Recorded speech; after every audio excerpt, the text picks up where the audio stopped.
Secretary General OIC, respected foreign ministers, ladies and gentlemen. First of all, let me welcome all of you to Pakistan.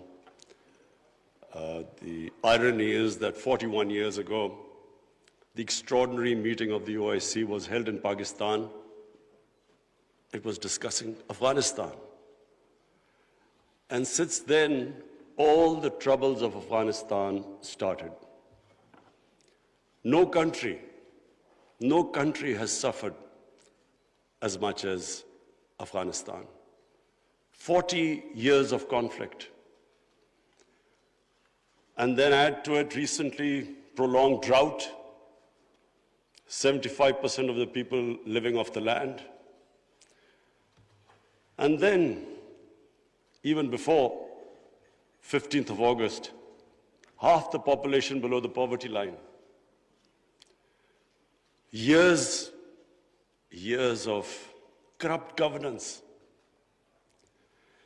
75% of the budget supported by foreign aid.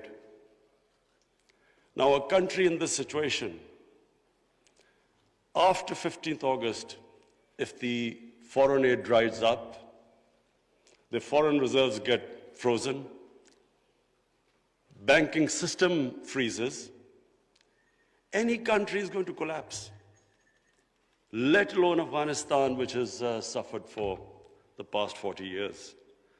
So I'm really glad all the speakers before me mentioned the gravity of the situation. Especially, I would like to point out what Michael Griffith, Under Secretary of the United Nations Secretary General, what he had to say, the figures he gave.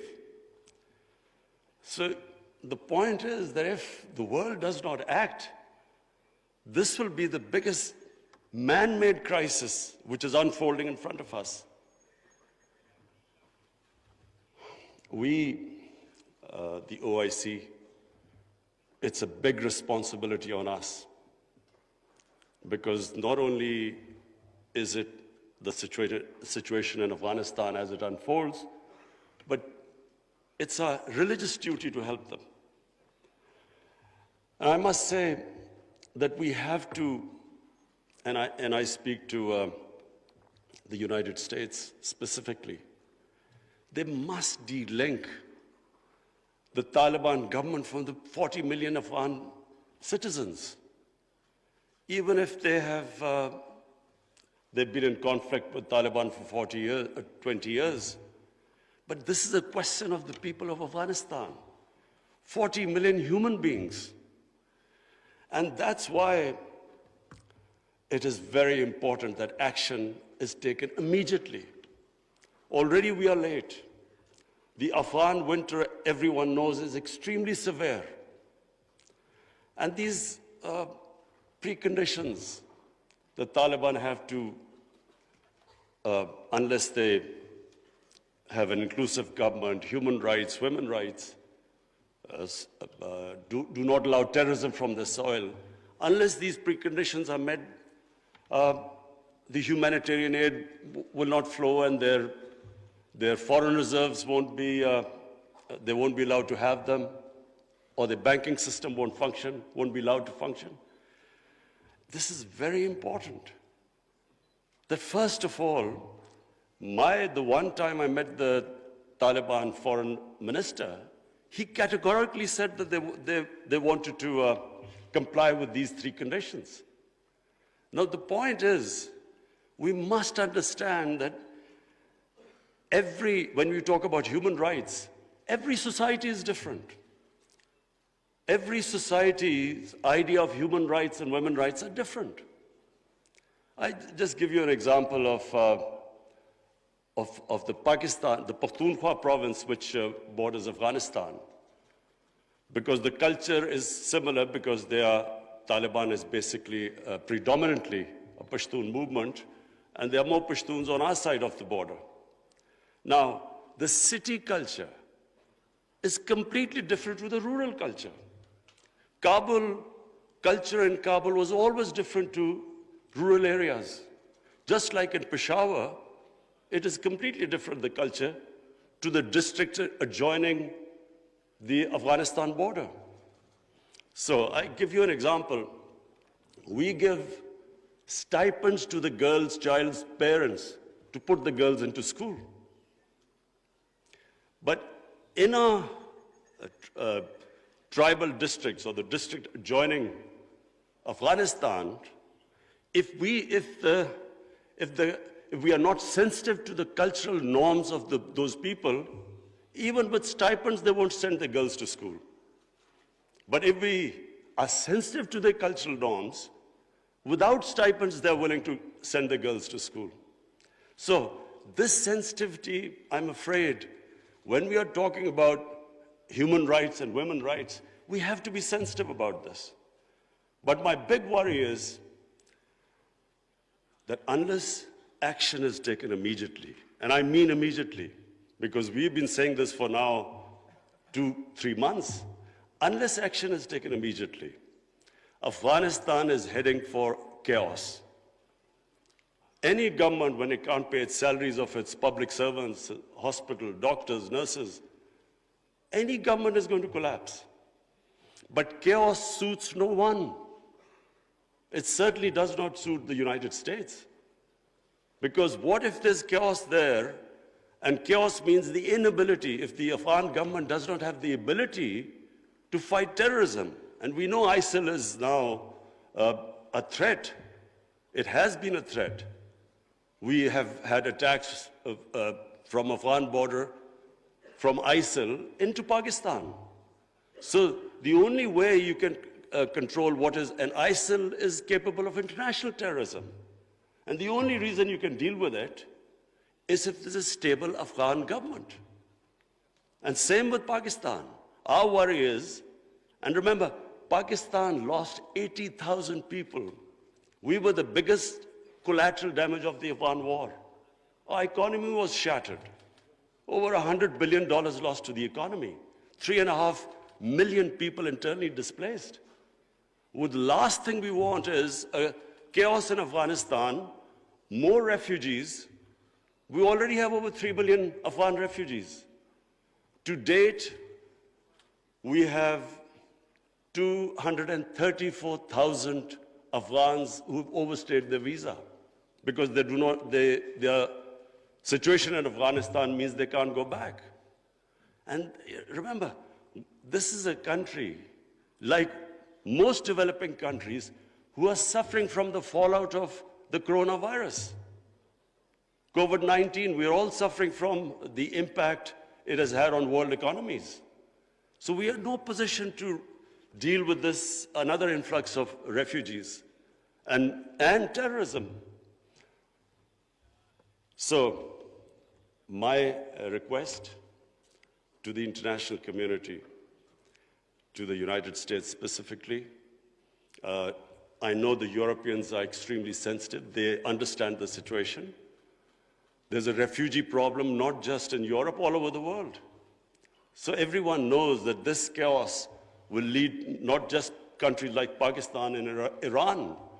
Other countries will also eventually have refugee problems.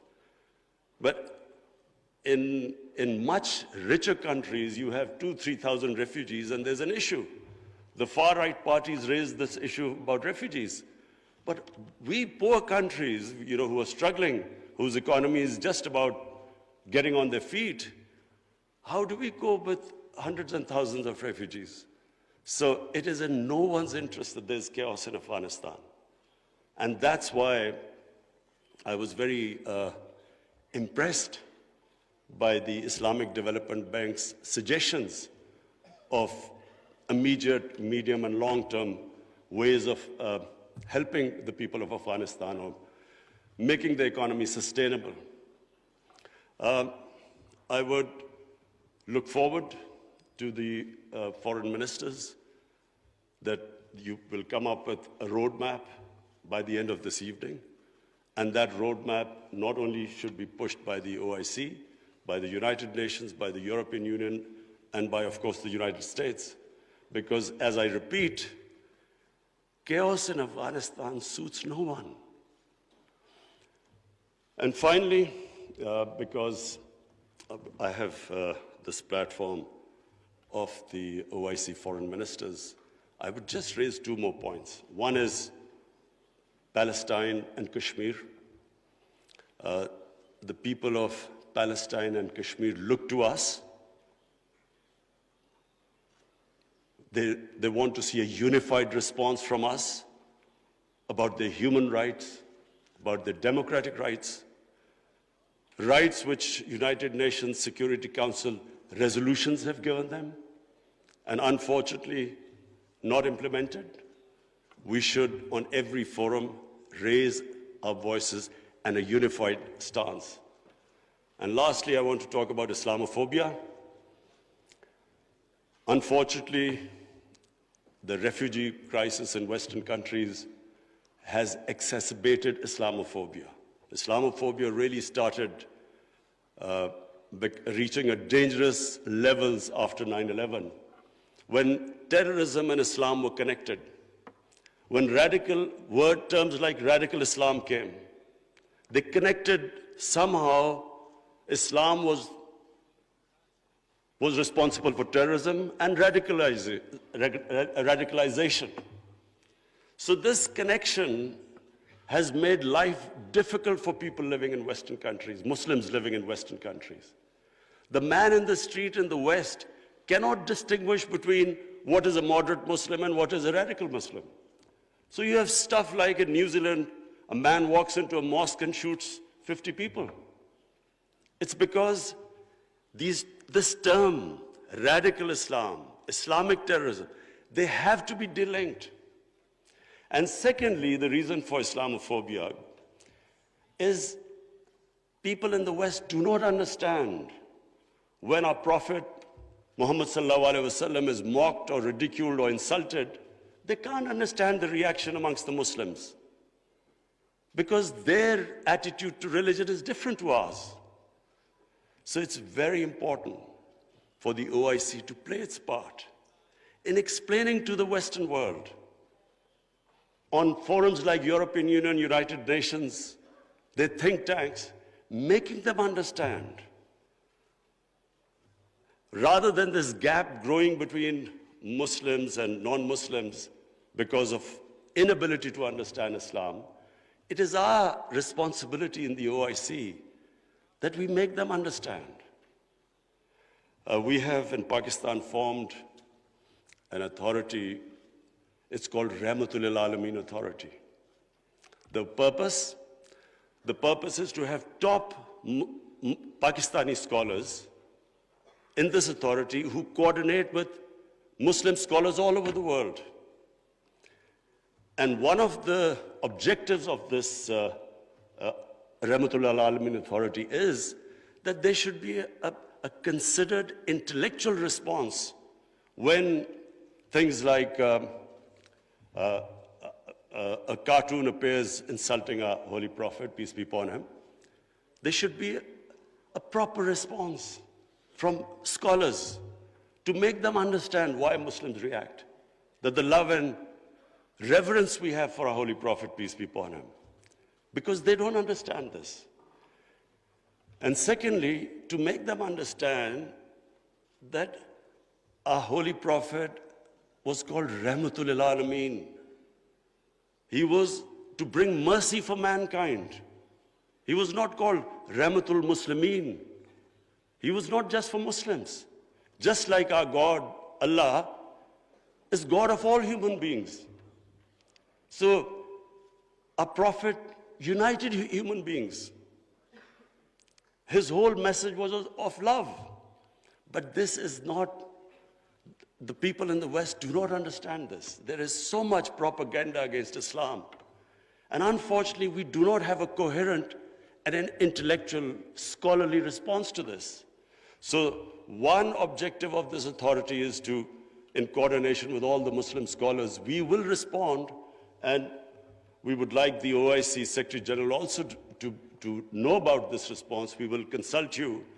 And whenever anything happens, there should be a proper response to that.